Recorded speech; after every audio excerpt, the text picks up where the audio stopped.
افغانستان کا مصنوعی دریا کا منصوبہ۔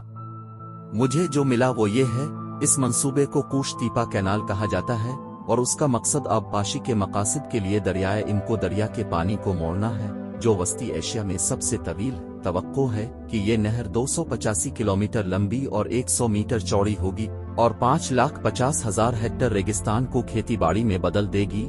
طالبان حکومت نے نہر کو ایک ترجیحی منصوبہ بنایا ہے اور اس کی تعمیر 20,221 کے اوائل میں شروع ہوئی تھی۔ سیٹلائٹ کی تصاویر سے پتہ چلتا ہے کہ گزشتہ 10 ماہ میں 100 کلومیٹر سے زیادہ نہر کی کھدائی کی جا چکی ہے۔ اس منصوبے نے پڑوسی ممالک، خاص طور پر ازبکستان کے درمیان تشویش پیدا کر دی ہے، جو انکو دریا کے باؤ میں ہے اور زراعت کے لیے اپنے پانی پر انحصار کرتا ہے۔